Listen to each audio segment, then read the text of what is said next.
இந்த செய்தியை வழங்குபவர்கள் Ravi Colours. Kurti, tops, cotton pant, leggings, shawl, kids wears மற்றும் நைட்டிகள், பெண்கள் மற்றும் ஆண்களின் உள்ளாடைகளுக்கு என்றே ஒரு பிரத்யேக showroom Ravi Colours, Raja theatre signal அருகில், நேரு வீதி, புதுச்சேரி. வணக்கம். முக்கிய செய்திகள்.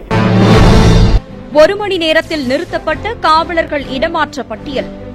காவல்துறை வட்டாரத்தில் பரபரப்பு. புதுச்சேரிக்கு மாநில அந்தஸ்து பெற பாரதிய ஜனதா கட்சி உறுதுணையாக இருக்கும். பாராளுமன்ற உறுப்பினர் செல்வ கணபதி பேட்டி. காரைக்காலில் நடைபெற்ற மக்களை தேடி திட்டம். பொதுமக்களுடன் அமர்ந்து உணவருந்தினார் மாவட்ட ஆட்சியர். செங்கழுநீர் அம்மன் கோவில் முத்துப்பல்லக்கு திருவிழா. பக்தர்கள் பங்கேற்று சுவாமி தரிசனம். இனி விரிவான செய்திகள். புதுச்சேரி காவல்துறையில் ஆய்வாளர், துணை ஆய்வாளர், தலைமை காவலர்கள் என 414 பேரை இடமாற்றம் செய்து வெளியான பட்டியல் 1 மணி நேரத்தில் திடீரென நிறுத்தி வைக்கப்பட்டது காவல்துறை வட்டாரத்தில் பரபரப்பை ஏற்படுத்தியுள்ளது. புதுச்சேரி காவல்துறையில் 10 ஆய்வாளர்கள், 20 துணை ஆய்வாளர்கள், 23 துணை உதவி ஆய்வாளர்கள், 68 தலைமை காவலர்கள் பல்வேறு காவல் நிலையங்களுக்கு இடமாற்றம் செய்யப்பட்ட ஆணை வெளியானது. அத்துடன் கடந்த ஆண்டு புதிதாக பணி நியமனம் செய்து பயிற்சி முடித்து ஓராண்டாக ஆயுதப்படையில் உள்ள 293 புதிய காவலர்களுக்கும் பல்வேறு காவல் நிலையங்களுக்கு இடமாற்றம் செய்து உத்தரவு வெளியானது. காவல்துறை தலைமையக காவல் கண்காணிப்பாளர் சுபம் கோஷ் இதற்கான 4 ஆணைகளை வெளியிட்டார். ஆனால் காவல்துறை தலைமை இயக்குநரின் அனுமதியின்றி ஆகஸ்ட் 22ஆம் தேதி இரவு அவசர கதியில் இடமாற்ற உத்தரவு வெளியானதாகவும், இடமாற்ற உத்தரவு எந்த அடிப்படையில் வெளியானது என காவல்துறை கண்காணிப்பாளருக்கு கேள்வி எழுப்பப்பட்டது. அதனைத் தொடர்ந்து ஆய்வாளர்கள், துணை ஆய்வாளர்கள், தலைமை காவலர்கள் என 4 இடமாற்ற உத்தரவும் தற்காலிகமாக நிறுத்தி வைக்கப்படுவதாக காவல்துறையினரின் வாட்ஸ்அப் குழுக்களில் தலைமையக காவல்துறை கண்காணிப்பாளர் சார்பில் தகவல் பதிவிடப்பட்டது. இடமாற்ற உத்தரவு வெளியான 1 மணி நேரத்தில் தற்காலிகமாக நிறுத்தி வைக்கப்பட்ட இந்த விவகாரம் காவல்துறையினரிடையே பெரும் பரபரப்பை ஏற்படுத்தியுள்ளது. புதுச்சேரி மாநில வளர்ச்சிக்காக பிரதமர் மற்றும் உள்துறை அமைச்சரின் கதவுகள் முதலமைச்சருக்காக எப்போதும் திறந்தே இருக்கும் என பாரதிய ஜனதா கட்சி பாராளுமன்ற உறுப்பினர் செல்வ கணபதி தெரிவித்துள்ளார். புதுச்சேரி பாரதிய ஜனதா கட்சி பாராளுமன்ற உறுப்பினர் செல்வ கணபதி செய்தியாளர்களை சந்தித்தார். அப்போது அவர் புதுச்சேரியை பொறுத்தவரை மாநில அந்தஸ்து கேட்டு அனைவரும் வலியுறுத்துவதாகவும், அதற்கு பாரதிய ஜனதா கட்சி சார்பில் தாங்களும் துணை நிற்போம் என்று தெரிவித்துள்ளார். மேலும் இதற்கு முன்பு புதுச்சேரி மாநிலத்திலும் மத்தியிலும் ஆட்சியில் இருந்த காங்கிரஸ் கட்சியினர் புதுச்சேரி மாநில அந்தஸ்து பெறுவதற்கு ஏன் நடவடிக்கை எடுக்கவில்லை என்று கேள்வி எழுப்பிய அவர், பாராளுமன்றத்தில் ஏற்கனவே மாநில அந்தஸ்து குறித்து தான் பேசியுள்ளதாக தெரிவித்துள்ளார். மேலும் நல்லது நடைபெறுவதற்காக ஒன்றாக இணைந்து செயல்படவே தாங்கள் கருதுவதாகவும், யாரையும் பிரிப்பது தங்களின் எண்ணம் இல்லை என்று தெரிவித்த அவர், மாநில அந்தஸ்து மற்றும் மாநில வளர்ச்சிக்காக பிரதமர் மற்றும் உள்துறை அமைச்சரின் வீட்டுக் கதவுகள் புதுச்சேரி முதலமைச்சருக்காக எப்போதும் திறந்தே இருக்கும் என தெரிவித்த அவர், முதலமைச்சரை அழைத்து செல்வது தனது பொறுப்பு என்றும் தெரிவித்துள்ளார். மேலும் புதுச்சேரி பாரதிய ஜனதா கட்சி சட்டமன்ற உறுப்பினர்களை அடிமையாக வைத்திருக்கவில்லை என்றும், அவர்களது கருத்துக்களை சுதந்திரமாகவே தெரிவிக்க அனுமதிப்பதாக தெரிவித்தார். அனைவரும் மாநில வளர்ச்சிக்காக தான் பாடுபடுகிறோம் என்று தெரிவித்த அவர், இன்னும் 2 ஆண்டுகளில் புதுச்சேரி சிறந்த மாநிலமாக மாறும் என்றும் தெரிவித்துள்ளார். இப்பதான் என்டிஏ கூட்டணி ஆட்சி இப்பதான் 2 வருஷமா தான் இருந்துட்டு, 3 வருஷமா. இதுக்கு முன்னாடி புதுச்சேரியை இந்த காங்கிரஸ்காரர்கள் தான் ஆண்டு கொண்டிருந்தார்கள்.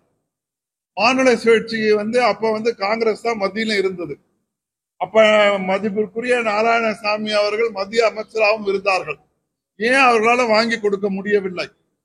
இப்ப நாங்க முயற்சி பண்ணக்குள்ள இந்தியா கூட்டணி ஆதரிக்கும் என்றால், ஒரு நல்ல காரியத்திற்கு அதை நடைபெறுவதற்கு யாரு துணை செய்தாலும் அதை நாங்கள் ஏற்றுக்கொள்வோம். நானும் இதுக்கு முன்னாடியே பார்லிமெண்ட்ல பேசிட்டேன். அவராது பேச போறேன்னு சொல்றாரு.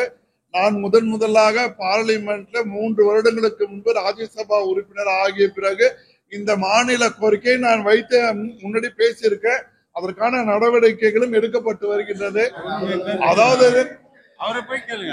அவர் என்ன சொல்ல வந்தாருன்னா, இந்தியா கூட்டணி முயற்சி பண்ணி வாங்கி கொடுத்தாலும் நான் ஏற்றுக்கொள்கின்றேன், யார் நல்லது செய்து கொடுத்தாலும் ஏற்றுக்கொள்கின்றேன் என்ற ஒரு கருத்தினை தான் அவர் முன்வைத்தார். அவர் எந்த காரணத்தை கொண்டும் பிஜேபி அரசு செய்யல, பிஜேபி ராஜ்யசபா எம்பி கேட்கல, அதனால நான் இந்தியா கூட்டணியுடைய நம்முடைய மதிப்புக்குரிய வைத்திலிங்கம் மூலமாக நான் முயற்சி செய்கின்றேன் என்று அவர் சொல்லவில்லை. அதாவது யாரை ஏமாற்றுவது செயலும் கிடையாது. நாங்கள் மாநில சுயாட்சி பெறுவதற்கு முயற்சி செய்து கொண்டிருக்கின்றோம். தக்க நேரத்தில் நம்முடைய பாரதிய ஜனதா கட்சியினுடைய தலைவருடன் சேர்ந்து அதற்கான முயற்சி எடுத்து வாங்கி தருவதற்கு நாங்களும் முயற்சி செய்வோம். மத்தியிலும் ஆட்சி, மாநிலத்திலும் ஆட்சி, தகுந்த சூழ்நிலை வர வேண்டும். அந்த சூழ்நிலை கட்டாயம் வரும். அதை நான் செய்து கொடுக்க வேண்டியது எங்களுடைய கடமை. காரைக்காலில் மக்களை தேடி மாவட்ட ஆட்சியர் திட்டத்தின் கீழ் கிராமப்புற மக்களை நேரடியாக சந்தித்த மாவட்ட ஆட்சியர் மணிகண்டன் அவர்களோடு அமர்ந்து மதிய உணவு சாப்பிட்டது பொதுமக்களிடையே மகிழ்ச்சியை ஏற்படுத்தியுள்ளது. புதுச்சேரி மாநிலம் காரைக்கால் மாவட்டத்தில் மாவட்ட நிர்வாகம் சார்பில் மாவட்ட ஆட்சியர் திட்டத்தின் கீழ் கிராமப்புற மக்களை சந்தித்து மாவட்ட ஆட்சியர் மணிகண்டன் குறைகளை கேட்டறிந்து வருகிறார். அந்த வகையில் மாவட்ட ஆட்சியர் மணிகண்டன் திருநள்ளாறு தொகுதியில் உள்ள கருக்கங்குடி கிராமத்தில் பொதுமக்களை சந்தித்தார். அப்போது அரசு அதிகாரிகளுடன் இணைந்து குறைகளை கேட்டறிந்தார். இதில் பொதுமக்கள் தங்களது பகுதியில் புதிய சாலை அமைக்க வேண்டும், சாலையில் மின்விளக்கு அமைக்க வேண்டும், கால்வாய்களை சுத்தம் செய்து கொசுக்களை அழிக்க நடவடிக்கை எடுக்க வேண்டும் உள்ளிட்ட பல்வேறு பிரச்சினைகளை புகாராக மாவட்ட ஆட்சியரிடம் மனுவாக அளித்தனர். அதற்கு மாவட்ட ஆட்சியர் உரிய நடவடிக்கை எடுப்பதாக உறுதியளித்தார். இதனையடுத்து குறைதீர்ப்பு முகாமிற்கு வருகை தந்திருந்த பொதுமக்களுக்கு மாவட்ட நிர்வாகம் சார்பில் மதிய உணவு ஏற்பாடு செய்யப்பட்டிருந்தது. அப்போது மாவட்ட ஆட்சியர் மணிகண்டன் மக்களோடு இணைந்து மதிய உணவை சாப்பிட்டார். இந்த நிலையில் மாவட்ட ஆட்சியர் பொதுமக்களோடு இணைந்து மதிய உணவை சாப்பிட்டதைக் கண்ட பொதுமக்கள் வியப்பாக பார்த்து சென்றனர். புதுச்சேரி வீராம்பட்டினம் செங்கழுநீர் அம்மன் ஆலயத்தில் ஆடி மாத பிரம்மோற்சவ விழாவையொட்டி நடைபெற்ற அம்மன் முத்து பல்லக்கு திருவீதி உலா நிகழ்ச்சியில் ஏராளமான பக்தர்கள் கலந்து கொண்டனர். புதுச்சேரி மாநிலத்தில் பிரசித்தி பெற்ற வீராம்பட்டினம் செங்கழுநீர் அம்மன் ஆலயத்தின் ஆடி மாத பிரம்மோற்சவ தேர் திருவிழா கடந்த சில தினங்களுக்கு முன்பு கொடியேற்றத்துடன் தொடங்கியது. அன்று முதல் ஆலயத்தில் அம்மனுக்கு சிறப்பு அபிஷேகங்களும் அலங்காரங்களும் செய்யப்பட்டு தீபாராதனைகளுடன் அன்ன வாகனம், யானை வாகனம், சிம்ம வாகனம், குதிரை வாகனம் உள்ளிட்ட பல்வேறு வாகனங்களில் சுவாமி திருவீதி உலா நடைபெற்று வருகிறது.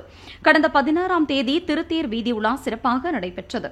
அதனைத் தொடர்ந்து அம்மனுக்கு சிறப்பு அபிஷேக அலங்காரங்களுடன் பூஜைகள் செய்து மின்விளக்குகளால் அலங்கரிக்கப்பட்ட பிரம்மாண்டமான முத்து பல்லக்கு திருவீதி உலா மாடவீதியில் நடைபெற்றது. விழாவில் ஆயிரக்கணக்கான பக்தர்கள் கலந்து கொண்டு சாமி தரிசனம் செய்து அம்மனை வழிபட்டனர். விழாவிற்கான ஏற்பாடுகளை ஆலய அறங்காவலர் குழுவினர், கிராம பொதுமக்கள் சிறப்பாக செய்திருந்தனர். புதுச்சேரி பல்கலைக்கழகத்தில் இளநிலை பட்டப்படிப்புகளுக்கு விண்ணப்பிக்க வரும் ஆகஸ்ட் 28ஆம் தேதி வரை காலக்கெடு நீட்டிக்கப்பட்டுள்ளது. புதுச்சேரி பல்கலைக்கழகத்தில் BA தமிழ், ஆங்கிலம், கணிதம், புள்ளியியல், அரசியல் அறிவியல், BCom பொது, BBA உள்ளிட்ட 18 வகையான UG படிப்புகள் உள்ளன. BBA ஓவியம், BSc computer science, BTech computer science, ECE ஆற்றல் அறிவியல் தொழில்நுட்பம், material science technology, MA seal ஒருங்கிணைந்த படிப்பு உள்ளிட்ட UG படிப்புகளும் உள்ளன. பல்கலைக்கழகத்தில் உள்ள 28 UG படிப்புகளுக்கு ஆன்லைனில் விண்ணப்பங்கள் கடந்த 21ஆம் தேதி வரை பெறப்பட்டது. ஆயிரக்கணக்கானோர் விண்ணப்பித்துள்ளனர். விண்ணப்பத்தை சரியாக பதிவு செய்யாத மாணவர்களுக்கு கடைசி வாய்ப்பு அளிக்க புதுச்சேரி பல்கலைக்கழகம் முடிவு செய்துள்ளது. அவர்கள் விண்ணப்பிக்க காலக்கெடுவை வருகிற 28ஆம் தேதி வரை நீட்டித்துள்ளது குறிப்பிடத்தக்கது. புதுச்சேரியில் முதல் முறையாக நடத்தப்பட்ட பாண்டிச்சேரி பிரீமியர் லீக் கிரிக்கெட் போட்டியில் மாகே பெக்லோ டைகர்ஸ் அணி அபார வெற்றி பெற்று கோப்பையை கைப்பற்றியது. இளம் மற்றும் புதிய கிரிக்கெட் வீரர்களை அடையாளம் காணும் வகையில் இந்திய அளவில் IPL போட்டிகள், தமிழக அளவில் TNPL கிரிக்கெட் போட்டிகள் நடத்தப்பட்டு வருகிறது. மேலும் இதில் சிறந்து விளையாடும் வீரர்கள் இந்திய அளவில் விளையாட வாய்ப்பு உருவாகி வருகிறது.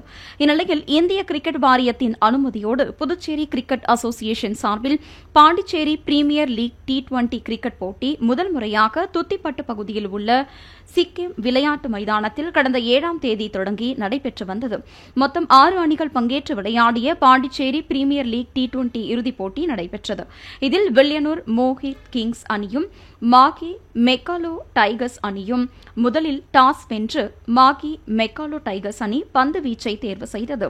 தொடர்ந்து முதலில் ஆடிய வில்லியனூர் மோஹித் கிங்ஸ் அணி 18.5 ஓவர்களில் அனைத்து விக்கெட்டுகளையும் இழந்து 116 ரன்கள் எடுத்தது. இதனைத் தொடர்ந்து ஆடிய மாகி மெக்காலோ டைகர்ஸ் அணி 17.1 ஓவரில் 4 விக்கெட்டை இழந்து 117 ரன்கள் அடித்து 6 விக்கெட் வித்தியாசத்தில் அபார வெற்றி பெற்று முதல் முறையாக கோப்பையை கைப்பற்றியது. இந்த போட்டியை 3000க்கும் மேற்பட்ட கிரிக்கெட் ரசிகர்கள் கண்டு களித்தனர். புதுச்சேரியில் உள்ள அருள்மிகு ஸ்ரீ தருமராசா பாஞ்சாலி அம்மன் கோவிலில் அம்மனுக்கு நடைபெற்ற 108 திருவிளக்கு பூஜையில் ஏராளமான பெண்கள் கலந்து கொண்டு அம்மனை வழிபட்டனர். புதுச்சேரி கதிர்காமம் தொகுதிக்குட்பட்ட வீமகவுண்டர் பாளையம் பகுதியில் அருள்மிகு ஸ்ரீ தருமராசா பாஞ்சாலி அம்மன் கோவில் உள்ளது. இந்த கோவிலில் ஸ்ரீ பாஞ்சாலி அம்மன் அவதார நட்சத்திர விழாவையொட்டி 108 திருவிளக்கு பூஜை நடைபெற்றது. கோவில் வளாகத்தில் அலங்கரிக்கப்பட்ட அம்மன் முன்பு பெண்கள் மஞ்சள், குங்குமம் உள்ளிட்ட பல்வேறு பொருட்களை கொண்டு திருவிளக்கிற்கு பூஜை செய்து அம்மனை வழிபட்டனர். விழாவில் ஏராளமான பக்தர்கள் கலந்து கொண்டு சாமி தரிசனம் செய்தனர். விழாவிற்கான ஏற்பாடுகளை கோவில் அறங்காவலர் குழுவினர் உள்ளிட்ட அப்பகுதி பொதுமக்கள், இளைஞர்கள் பலர் செய்திருந்தனர். இனி வருவது புதுவையில் இன்றைய தங்கம் மற்றும் வெள்ளி விலை நிலவரம். இன்றைய தங்கம் வெள்ளி விலை விவரம். புதுவையில் இன்றைய தங்கம் வெள்ளி விலை விவரம் வழங்குபவர்கள் முத்து கோல்ட் ஹவுஸ், பாண்டிச்சேரி. தங்கம் 1 கிராம் 6695 ரூபாய். இன்றைய தங்கம் வெள்ளி விலை விவரம். வெள்ளி 10 கிராம் 900 ரூபாய். இத்துடன் ஏஎம்என் செய்திகள் நிறைவடைந்தன. வணக்கம். புதுச்சேரி உங்கள் ஏஎம்என் டிவி செய்திகளை யூடியூபில் உடனுக்குடன் காண ஏஎம்என் டிவி பாண்டிச்சேரி சேனலை சப்ஸ்கிரைப் செய்யுங்கள். பெல் பட்டனை மறக்காமல் கிளிக் செய்யுங்கள்.